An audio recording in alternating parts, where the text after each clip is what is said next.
하나님의 말씀은 창세기 4장 16절부터 18절까지 읽겠습니다. 가인이 여호와 앞을 떠나서 에덴 동쪽 놋 땅에 거주하더니 그의 아내와 동침하매 그녀가 임신하여 에녹을 낳은지라. 가인이 성을 쌓고 그의 아들의 이름으로 그 성을 이름하여 에녹이라 하니라. 에녹이 이랏을 낳고 이랏은 무후야엘을 낳고 무후야엘은 무두사엘을 낳고 무두사엘은 라멕을 낳았더라. 원전으로 바로 보는 창세기 4장 세 번째 시간입니다. 가인의 후예들, 영이 없는 사람들의 삶의 모습이란 제목으로 은혜를 나누겠습니다. 하나님은 어찌하든 가인을 하나님의 길로 인도하시려고 했지만 가인은 결국은 자기 아들을 낳고 그 놋성에 자기 아들의 이름을 따서 놋이라는 성을 쌓고 거기에 정착하게 됩니다. 그러니까 땅에서 유리하는 자가, 흙에서 유리하는 자가 돼야 되는데 그렇지 못했죠. 근데 가인의 후손들의 이름이 여기 쭉 나옵니다. 그래서 이 이름들을 보면서 이 사람들이 어떤 일을 하고 있었는가를 우리는 보게 됩니다. 근데 여기서 가인에게는 큰 변화가 일어납니다. 그러니까 가인이 아니라 가인 후예부터, 가인의 아들부터 큰 변화가 일어나죠. 그것이 바로 가인에게는 영이 있었지만 가인의 후예들에게는 영이 없다는 사실입니다. 아담이 들어갔던 영, 하와에도 있겠죠. 왜냐하면 아담 몸에서 하와를 만들어냈으니까. 그래서 아담과 하와, 영이 있는 사람에게서 나온 자손들이 영이 있는데 이 가인에게도 영이 있었는데 이제 가인은 하나님의 길을 떠나서 그 정착하고 말았습니다. 가인의 후손들이죠. 에녹 그 밑에 이랏, 무후야엘, 무두사엘, 라멕. 그 라멕이 아들이 이제 세 명이죠. 그래서 야발과 유발이 있고 또 두발가인하고 그 다음에 딸, 외동딸 라마 이렇게 나옵니다. 이 사람들이 살 때 동시에 아담의 후예도 같이 살았어요. 아담은 이제 그 마지막 부분에 나오지만 4장의 마지막에 셋을 낳고 그래서 셋이 에노스를 낳고 그때서 비로소 사람들이 하나님 여호와 이름을 불렀더라 이렇게 되는데요. 두 족보를 한번 비교해 보면은 좋을 것 같습니다. 물론 여기에 들어가지 않은 사람들은 처음부터 영이 없는 사람, 창조된 사람은 따로 있죠. 근데 여기서 일단 아담의 후손 중에서 영이 있는 사람과 영이 없는 사람을 비교해 보았습니다. 첫째 아들 이름이 에녹입니다. 가인의 첫째 아들 이름이 에녹인데 에녹이란 뜻은 봉헌한다. 원래는 좋은 뜻이죠. 봉헌한다. 근데 사실은 이 에녹을 하나님께 봉헌하는 게 아니라 그 성에다가 봉헌한 꼴이 됐죠. 그러니까 이름 자체는요 다 괜찮은 이름들이라고 볼 수 있습니다. 뭐 하나 빼놓고는 그 이랏이라는 이름은 도망자라는 뜻인데 그 이름이 됐습니다. 무후야엘은 하나님께서 치시다, 하나님께서 친다는 내용이고요.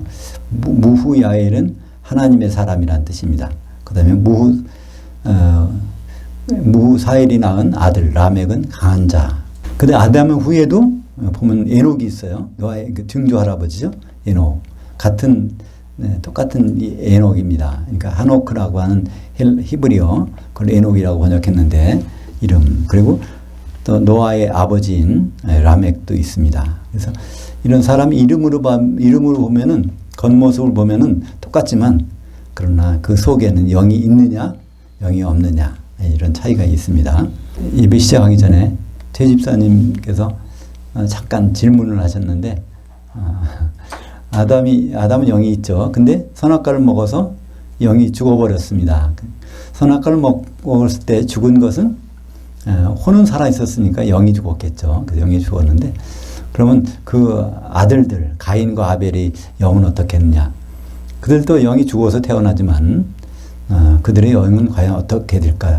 그러니까 하나님과 소통한다는 얘기는요, 영이 살아났다는 얘기 아닙니까? 결국은 하나님과 소통하는 건 하나님 말씀하시는 데는 영이 안 살아나도 관계없어요. 그러나 본인이 이제 반응할 때는 영이 살아나서 반응하는 거니까. 근데 아담은 영이 다시 살아났을까요? 죽은 상태로 됐을까요? 그것도 생각을 해봐야 됩니다. 그죠? 그러나 모든 사람들은 그 믿음의 조상들은 영이 살아났다고 봐야 됩니다. 히브리서 11장에 보면요, 결국 그 사람들은 영이 살아난 사람들이고 새 예루살렘을 기다리는 사람들이죠. 그죠? 그래서 아담의 경우는 어땠습니까? 하나님 말씀을 들어봤더니 정말 우리가 죽은 게 아니구나, 살았다 하면서 그걸 받아들여서 입으로 고백하잖아요. 그 고백하자마자 이제 하나님이 짐승을 잡아서, 어린 양을 잡아서 그 피를 내 가지고 덮어주는 장면이 나옵니다. 가죽옷으로 수치를 덮여주는 장면. 그것이 영을 다시 살리시는 그런 장면으로 볼 수가 있습니다. 그것이 바로 십자가에 예수님 피를 흘려서 우리들을 구원해 주신 그런 모형 예표로 삼고 있으니까요. 근데 이제 가인과 아벨도 결국 그렇게 봐야 됩니다. 하나님과 대화하는 과정에서 특히 아벨의 경우는 어떻습니까? 양을 치는 자였잖아요. 양을 뭐 때문에 쳤겠습니까? 하나님을 만날 때 사용하기 위해서. 그래서 그걸 봐서도 아벨은 거듭났다고 봐야 됩니다. 나을 때는 그렇지만 그가 하나님을 바라보는 말미암아 이제 영이 살아난 것으로 봐야 되죠. 그래서 히브리서 11장에는 아벨이 그 믿음으로 드렸다고 하지 않습니까? 그죠? 그래서 그렇게 모든 그 사람들은 그래서 노아도 영이 살아났다는 것은 이제 창세기 6장에 보면 노아는 하나님의 두 눈에서 은혜를 발견하였더라. 그래서 거기 나옵니다. 그러니까 세상 사람들은 세상 것만 생각하는데 그는 하나님을 바라봤다는 말이에요. 그죠? 그런 걸 봐서 믿음의 사람들은 영이 산 것을 우리가 알 수 있습니다. 그래서 아담의 후예들은 여기 나오는 아담의 후예, 아담, 셋, 에노스, 게난, 마하랄렐, 야렛, 에녹, 무드셀라, 라멕, 노아. 그러니까 여기 아담의 후예 그들이 창세기 5장 3절부터 나옵니다. 그래서 아담은 자기 모양 곧 자기 형상과 같은 아들을 낳아 이름을 셋이라 하였고, 그러니까 여기다가 그걸 강조를 했어요. 아담이 셋한테 물려준 게 모양과 형상이라는 것. 그러니까 아담은 하나님의 모양과 형상을 받고 그렇게 만들어졌잖아요. 그래서 셋도 반드시 형상과 모양. 그러니까 형상이라는 것은 피를 뜻하고요. 모양이라는 건 영을 뜻하죠. 그죠? 그래서 창세기 9장 6절에 보면 그 형상, 피가 있다, 피의 형상이 있다 이런 말씀이 있습니다. 그래서 거기에 셋도 영이 있는 사람이라는 것을 알 수 있습니다. 그래서 거기에 이제 제가 5장 3절에 아담, 셋, 에노스, 게난, 마하랄렐, 야렛, 에녹, 무드셀라, 라멕, 노아를 이렇게 가인의 후예와 같이 살았던 사람을 이렇게 적었습니다. 가인의 후예는 언제까지 살았을까요? 그 노아 홍수 전까지 살던 가인의 후예. 그래서 아담의 후예도 여기서 노아까지를 이렇게 같은 시대에 살던 사람으로 기록을 해봤습니다. 여기 보면 아담은 930살까지 살았고 셋은 912세. 그래서 에노스는 920세, 게나는 905세, 마할랄렐은 895세, 야렛은 962세, 에녹은 365세, 무드셀라는 969세, 라멕은 777세, 노아는 950세. 그러니까 대부분 900세가 넘었어요. 근데 노아의 아버지는 좀 일찍 죽었어요. 777세. 그리고 에녹은 365세지만 이건 죽은 게 아니라 하나님이 데려가신 거니까 이렇게 장수했다는 것을 알 수 있습니다. 그러니까 겉으로 보기에는 똑같이 사람으로 살고 있는데 이 사람들이 과연 어떤 사람일까? 19절을 볼까요? 라멕이 두 아내들을 맞이하였으니 하나의 이름은 아다요, 하나의 이름은 실라였더라. 여기부터 일부 다처제가 나오기 시작하는 거예요. 그죠? 하나님은 남자는 한 아내를 택해서 한 몸을 돼야 되는 그 원칙을 세워놓으셨는데 여기서부터 그게 흐트러지기 시작합니다. 그러니까 라멕은 한 아내로서는 만족을 못하는 것 같아요. 근데 우리 예수님은 한 아내로 만족하신 분입니다. 그죠?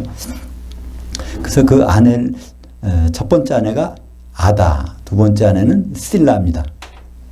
근데 아다라는 건 장식하는 거예요. 치장을 하는 걸 너무 좋아해.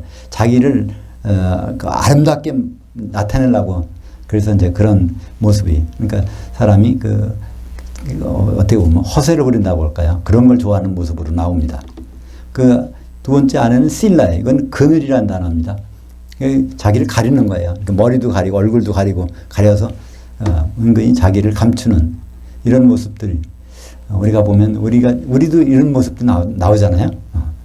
그러니까 영적인 것을 배제한 상황에서 이런 게 자연적인 나오게 되는 것 같아요. 자기를 내세우려고 하거나 자기를 은근히 감추려고 하거나 이런 모습이 그 아내들 아내를 통해서 나타나게 되죠.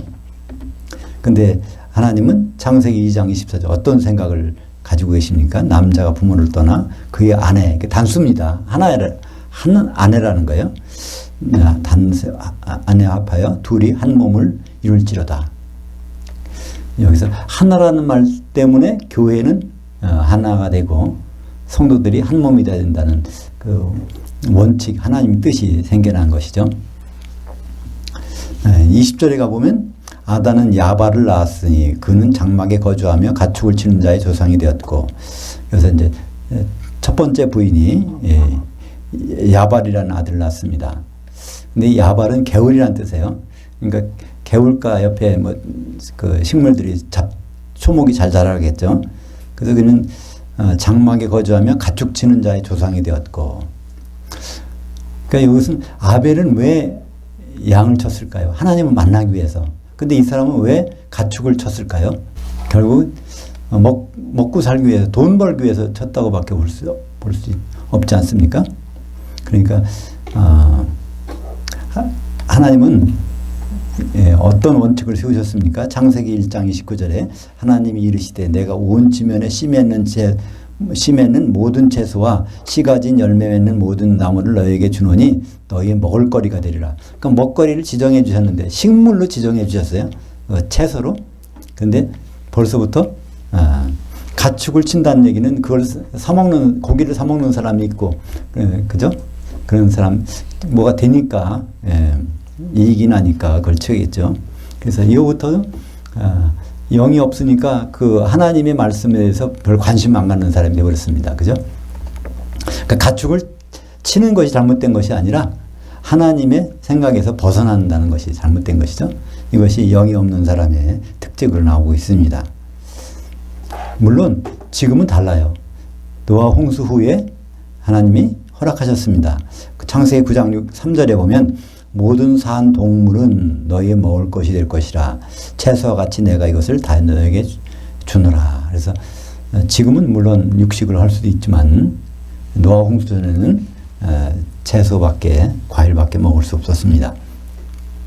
그 다음 21절에 보면 그의 아우의 이름은 유발이니, 그러니까 그 야발의 동생 유발의 뜻은 기쁜 소리라는 뜻이에요. 수금과 퉁소를 잡는 모든 자의 조상이 되었으며, 음악을 하는, 근데 음악의 목적이 뭡니까? 사람의 인간의 마음, 자기를 기쁘게 하기 위해서 하나님을 찬양하는 것이 아니라 자기를 그것으로 쾌락을 삼기 위해서 이것을 악기를 연주하는 그런 조상이 되었다고 합니다. 이 조상이라는 것은 지금의 조상이 아니에요. 그죠? 이들은 다 노아 홍수 때 없어졌으니까 그때까지 그 사람들이, 그러니까 요 사람이 있으면서 그 뒤로도 막 악기를 만들어서 자기들을 위해서 막 하는 사람들이 많이 생겨났을 거예요. 그러니까 조상이라고 그러죠. 가축 치는 것도 가축 치는 자의 조상이 됐다 그러니까 그 후손들이 참 그 가축을 쳐서 육식을 하게 하고 그런 일들이 벌어지는 것을 볼 수 있죠. 하나님을 노래하고 하나님을 찬송하는 것은 성경에서요 어디 나올까요? 맨 첫 번째 나오는 것이 출애굽기에서 나옵니다. 창세기에는 그게 안 나와요. 출애굽기에서 그것도 언제요? 출애굽했을 때부터. 그때 모세가 처음으로 노래한다는 이 노래라는 단어가 나옵니다.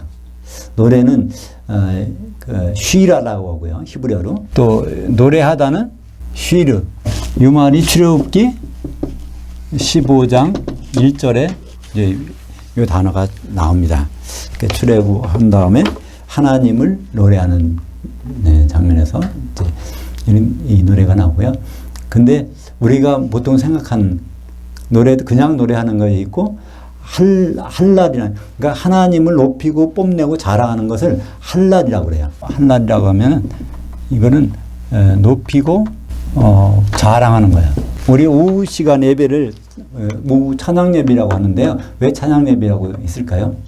그러니까 오전에 하나님 말씀을 대해서 알고 하나님을 이렇게 알아보니까 그분이 너무나 자랑스럽다. 그래서 우리는 여기서 찬양 예배라고 예배를 드리는 것입니다. 우리가 노래 부르려고 예배를 드리는 것이 아니라 그분을 자랑하기 위해서, 뽐내기 위해서. 그래서 그 단어가 할랄이라는 단어고요. 이 할랄이라는 단어가 명령이 되면, 노래하라 명령이 되면 할렐이 됩니다. 그래서 할렐, 그러니까 누가? 너희들이, 그럼 우가 붙고요. 할렐루가 됩니다. 그 다음에 누구를? 여호와 하나님을. 그러면 야훼, 야가 붙습니다. 그래서 할렐루야는 여호와 하나님을 높이고 뽐내고 자랑하자, 그런 뜻입니다. 그래서 그걸 하나님을, 그러니까 할렐루야를 하려면 뭐를 알 수 있어야 돼요? 하나님이 하신 최종적인 결과물을 봐야 그걸 놓고 너무 이게 정말 너무나 자랑스럽다 이렇게 해야 되잖아요. 그래서 성경에서는 그게 어디 나옵니까? 요한계시록 19장에 어린 양이 혼인잔치에서 할렐루야가 나옵니다. 하나님이 그걸 계획하셨는데 남자가 부모를 떠나 그의 아내와 앞에서 둘이 한 몸 되는 결혼식을 한다고 하셨는데 드디어 이루어졌구나. 그래서 하나님을 높이고 자랑을 뽐내야 된다. 그게 나옵니다. 그래서 이제 할랄이라는 동사, 이 동사가 이제 그거를 명사로 만들면 할랄리 찬양하는 것은 이것이 명사형이 데힐라입니다. 데힐라. 데힐라는 이제 그 할랄 찬양을 하는 거예요. 할렐루야 찬양을 하는 거예요. 데힐라. 그 데힐라가 성경에서 처음 나오는 구절이 마찬가지로 출애굽기 15장 11절에 있습니다. 출애굽기 15장 1절과 11절을 같이 보겠습니다. 이때 모세와 이스라엘 자손이 이 노래로 여호와께 노래하니 일렀을 때 내가 여호와를 노래하리니 그는 높고 영화로우시며 말과 그 탄자를 바다에 던지셨음이로다. 여호와여 신 중에 주와 같은 자가 누구이니까? 주와 같이 거룩함으로 영광스러우며 찬송할 만한 위엄이 있으며 기이한 일을 행하는 자가 누구이니까? 여기서 할렐루야, 이 찬송 테힐라를 맨 처음에 한 사람 그 모세. 그래서 저기도 그게 나오죠. 요한계시록 15장 2절, 그러니까 3절에 보면 거기서 그 짐승의 수를 이기고 벗어난 이기는 자들이 유리바다 위에 서서 모세의 노래, 어린 양의 노래를 부르는 장면이 나옵니다. 그래서 그 모세의 노래가 이 할렐루야라는 노래죠. 하나님을 높이고 자랑하고 찬송하는 거예요. 어린 양의 노래도 결국 어린 양의 혼인 노래니까 할렐루야입니다. 그 할렐루야라는 말은 없지만 그 유리바다 위에서 그들이 찬송한 노래는 할렐루야입니다. 그 할렐루야를 부르는 장면 거기 나오죠.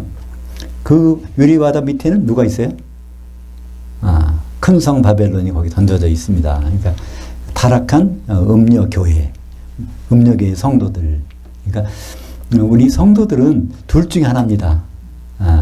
그 유리바다 위에서 할렐루야 찬송을 부르는 사람이 있는가 하면 그 유리바다 밑에서 부끄러움을 당하는, 1000년 동안 부끄러움을 당하는 그런 상태가 교회 다니는 사람의 둘 중에 하나입니다.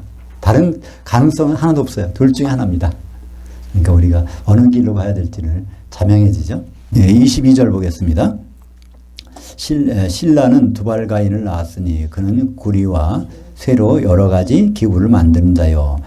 두발가인 의인은 남아였더라. 그러니까 이 두발가인이라는 그러니까 아들과 딸을 낳았는데 둘째 부인에게서는 이 두발가인이라는 뜻은 대장쟁이라는 뜻이에요. 그 대장쟁이인데 구리와 쇠로 여러 가지 기구를 만드는 자인데 거기다 이제 번역이 하나 날카로운 기구를 만든다고 했어요. 날카로운. 날카로운 기구를 뭐 때문에 날카로운 기구를 만들까요? 전쟁용 무기야겠죠. 어떻게 하면 더 상대방하고 싸워서 더 빨리 죽일까? 그러니까 결국은 이 생각을 하게 되는 것이죠. 23절입니다. 라멕이 아내들에게 이르러 아다와 실라여 내 목소리를 들으라. 라멕의 아내들이여 내 말을 들으라. 나의 상처로 말미암아 내가 사람을 죽였고 나의 상함으로 말미암아 소년을 죽였도다. 라멕이라는 사람이 또 이름값 하는 것 같아요. 강한 자라고 하는데 자기가 얼마나 강한 자라는 걸 나타나기 위해서 자기가 조금 상처라는 거, 앞에 상처는요 타박상이라는 단어입니다. 약간 그 타박상이라는 건 별 흉터 안 나잖아요. 그런 건데 사람을 죽입니다. 그거 가지고. 그리고 조금 상했는데, 그러니까 찰과상이라는 거는 상처가 조금 나도 그래서 어린애를 죽였다는 거예요. 그래서 24절 볼까요? 가인을 위하여는 벌이 7배, 그러니까 그냥 번역한 걸 보면은 가인을 위하여서는 벌이 7배일진데 라멕을 위하여서는 770배 이르라 하였더라. 근데 그게 번역을 부드럽게 하면요. 원래 있는 문장대로 하면 가인을 위하여서는 7배일진데 라멕을 위하여서는 보복당함이 77배 이리로다 했더라. 보급 그러니까 라멕을 좀 잘못한다 그러면은 그건 77배의 벌 받아야 될 거라. 그러니까 이 말이 어디서 나왔을까요? 창세기 4장 15절을 그 하나님이 말씀하신 그 말씀을 어떻게 이때까지 전달이 됐나 봐요.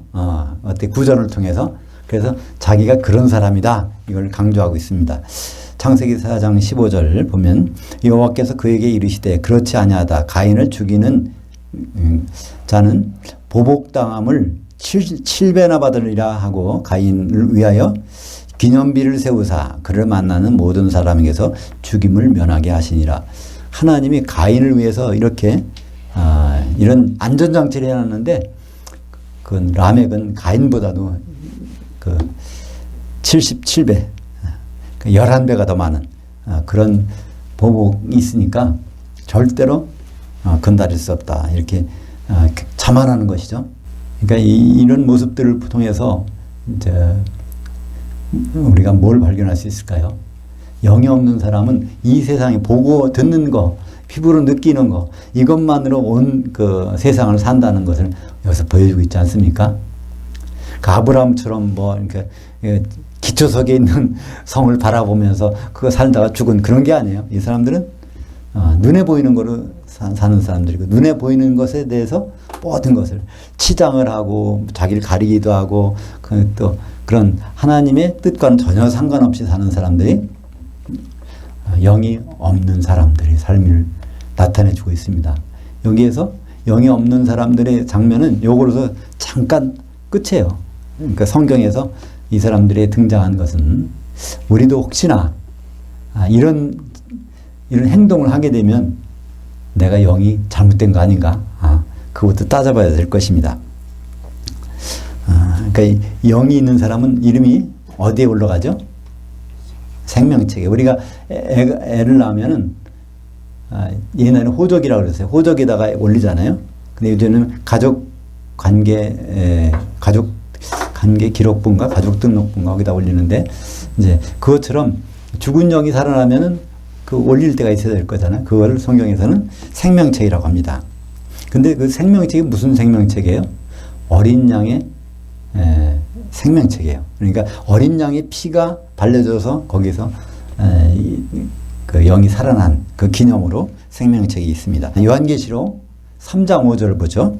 이기는 자는 이와 같이 흰 옷을 입을 것이요 그 이름을 생명책에서 결코 지우지 아니하고 그 이름을 내 아버지 앞과 그의 천사들 앞에서 시인하리라.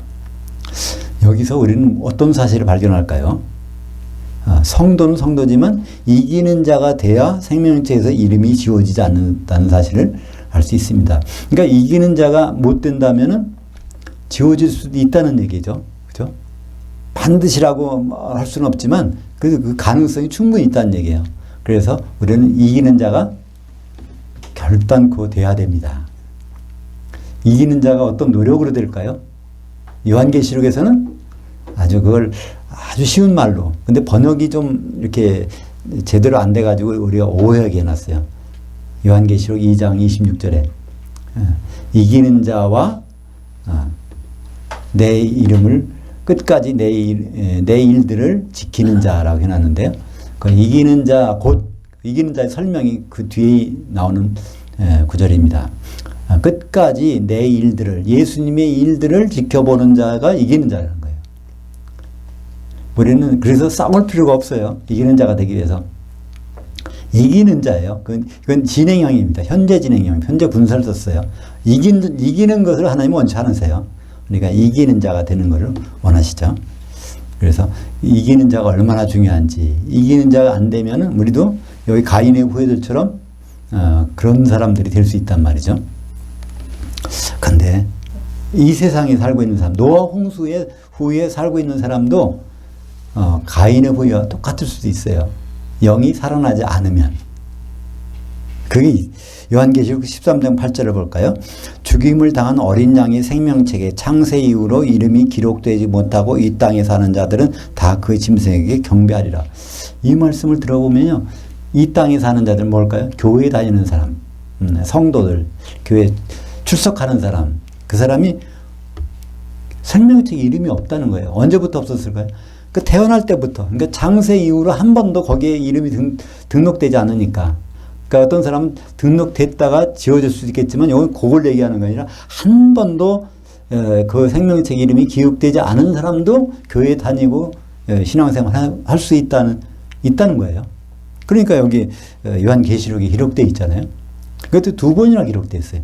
또 한 번에 보면 요한계시록 17장 8절에 내가 본 짐승은 전에 있었다가 지금은 없으나 장차 무저갱이로부터 올라와 멸망으로 들어갈 자니 땅에 사는 자들로서 창세 이후로 그 이름이 생명책에 기록되지 못한 자들이 이전에 있었다가 지금은 없으나 장차 나올 짐승, 그게 적그리스도 보고 놀랍게 여기더라. 그래서 하나님도 알고 계세요. 그럼 알고 계시는 게 당연하겠지만은 그걸 여기다가 일부러 요한계시록에다 두 번씩이나 표현하셨어요.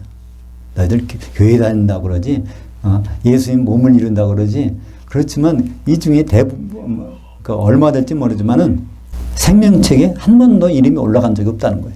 그런 입장이 되는 것이 얼마나 큰 차이를 만들어내는지. 지금은 같은 자리에서 예배를 드리고 있을지라도 시간이 지나서 그날에 가서는 그게 워낙 많은 차이. 그러니까 유리바다 위에 있는 사람과 그 밑에 던져진 사람, 그 차이가 난다는 것입니다.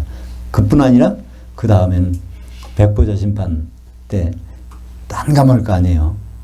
거기에 이름이 없으면서 불못에 떨어지는 것이 뻔한데 하나님이 모세를 통해서 창세기 4장에 가인의 후예들에 대해서 자세히 기록해 놓은 그 목적이 분명히 있으실 겁니다. 우리가 이런 사람들을 나무라는 것이 아니라 이런 사람들을 보고 우리를 다시 우리 거울로 보듯이 우리를 영에 있는 사람이 어떤 사람이 되어야 될까 다시 한번 다짐하는 시간이 됐으면 좋겠습니다. 기도하겠습니다.